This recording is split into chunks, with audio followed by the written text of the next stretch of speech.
Bienvenue sur ma chaîne Comme à la maison. Aujourd'hui, nous allons découvrir Ruslan, un grand sportif et un talentueux photographe. Je vous laisse découvrir la suite.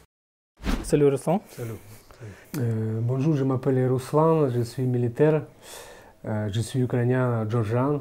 Qu'est-ce que tu fais dans ta vie en fait avant Légion? Bon, un truc civil, j'avais une vie un peu particulière que les autres, c'était un peu dur.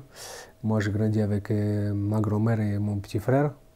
Voilà, du coup, il y a un moment où je travaillais, il y a un moment où je n'ai pas travaillé du tout parce que c'était compliqué chez nous. Sinon... Ok. Par rapport aux parents? Ok, par rapport aux parents, moi j'ai grandi sans son père. Ma mère n'avait pas le droit d'habiter avec nous. Du coup, quand j'avais 21 ans, j'ai retrouvé ma famille en Géorgie. Je voulais voir mon père parce que je n'avais pas de mon père. Voilà. Et du coup, j'ai trouvé sa famille, toute sa famille en Géorgie. Voilà. À partir de ce moment-là, j'ai connu ma famille de mon père, on va dire. Dans quel âge tu es parti en Géorgie?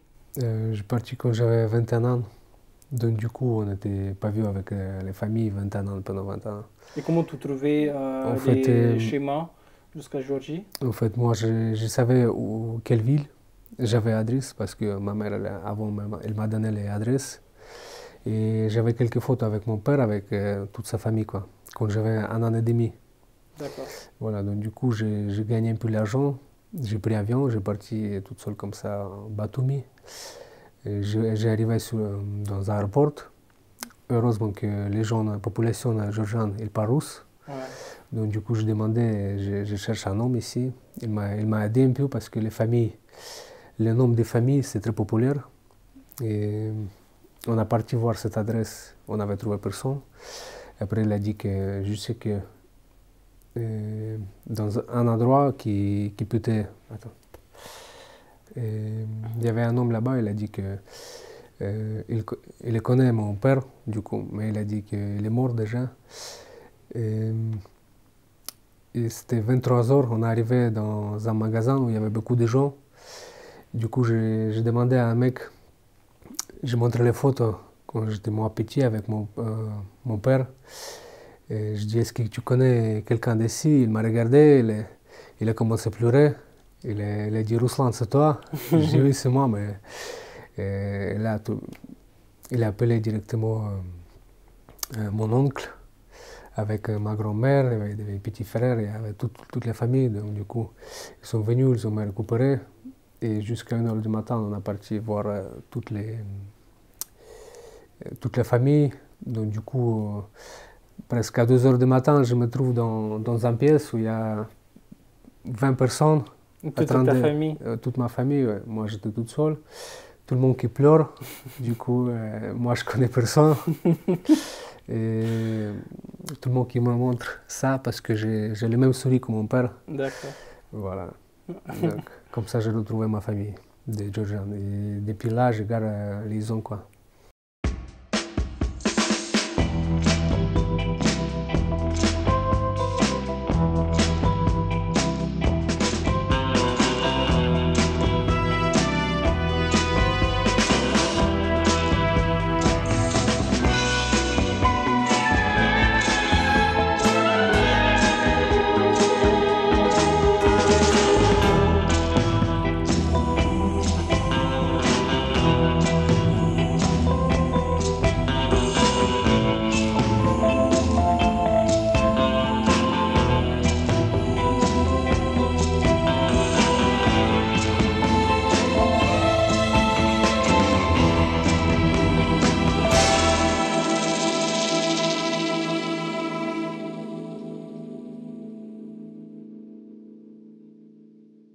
Et tu commençais quand ton parcours dans art?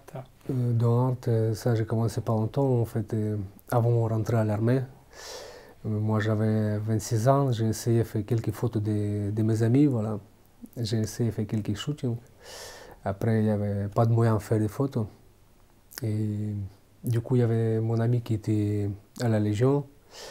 Il m'a proposé de rentrer à la Légion aussi. Voilà, il a dit qu'ici, il y a beaucoup de sport. L'armée, ça va être pour toi. Voilà, j'ai essayé parce que je n'avais pas de moyens. Et je rentrais à la Légion. Par rapport au sport, j'ai fait sport toute ma vie. J'ai gardé toujours les motivations, j'ai gardé toujours les disciplines. Grâce au sport, j'ai devenu qui je suis. Tu fais les photos dans l'armée? Oui, j'ai fait les photos de l'armée, des légionnaires surtout. De la Légion, en fait, j'ai pris les photos premières, c'était mes amis à la section, c'est des légionnaires, et surtout avec les bérets verts, camarades, ouais. Et je sais pas, ça me donne une très bonne image pour montrer les visages des vrais légionnaires. Et du coup, vu qu'ici il y a beaucoup de gens de toutes les nationalités, ça me plaisait beaucoup parce que je suis concentré sur les visages des gens. C'est particulier quand on fait des paysages et tout.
Quel style ton préféré dans la photo?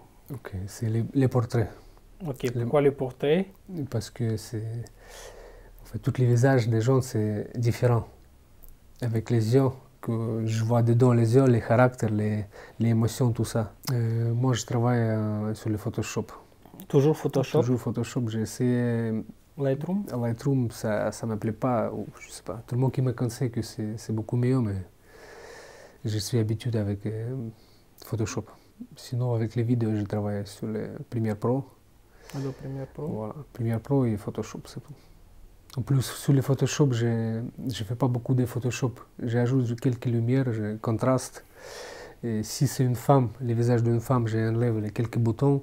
Sinon, je modifie rien parce que je veux voir vraie photo, plus naturel. Plus naturel. Pendant le temps libre, je fais les photos pour les gens civils aussi. Ouais. Aussi, toujours les portraits? Toujours les portraits.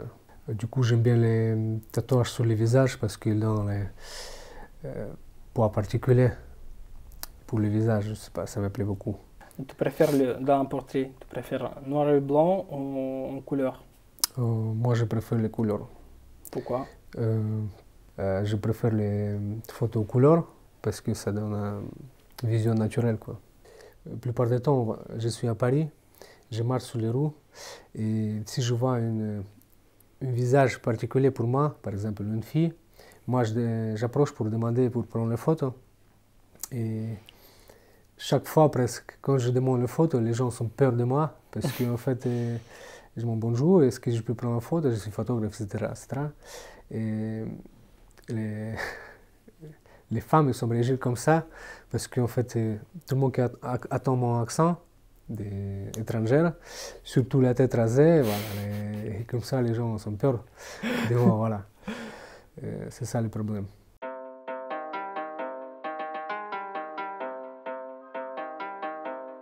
Hop in the car, watch it go vroom, vroom. I told her mom that I blow soon, soon.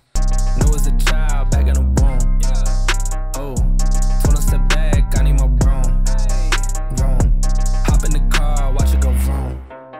I'm in a whip, so I gotta zoom. They tryna talk, they not in a room. I been so real, I'm dead to the tomb. They in the way, they gotta move. I got a gas, they running on fumes. Told them way back, it's something new. It's me and Dan, you gotta choose. I'm taking what's mine, I'm doing fine. Don't see the vision, they looking so blind. I hit my lawyer, I don't got the time. Crossing my T's and he dotting those eyes. Don't take offense if I do not oblige. I can't be labeled like none of these guys. They hit me once and I'm cutting the ties. I was so low, but I'm back on the rise, it's real. Ok, petite anecdote. Petite anecdote, par exemple, je rentre dans un métro avec mon ami et j'ai vu une femme et sa fille. Je voulais donner coup de main pour les porter son valise, voilà. Mais elle avait peur, elle a dit non, non, non, merci. Du coup, on a rentré ensemble dans le métro. Et mon ami, il était colombien, en fait, et les femmes aussi. Donc ils sont parlés dans la même langue? Ouais, ils sont parlés dans la même langue. Du coup, il a commencé à rigoler. Je dis, qu'est-ce qui se passe? En fait, il a dit que, en fait, elle avait peur. Elle a pensé que je suis un bandit. Et du coup, voilà, des fois, c'est ça le problème. Ouais. Des fois, c'est compliqué d'être un militaire, voilà. Étranger surtout. Bon, merci pour ton petite histoire. Je vais faire un petit cadeau pour toi. Ok, merci. Ah, ok, d'accord. À la prochaine fois.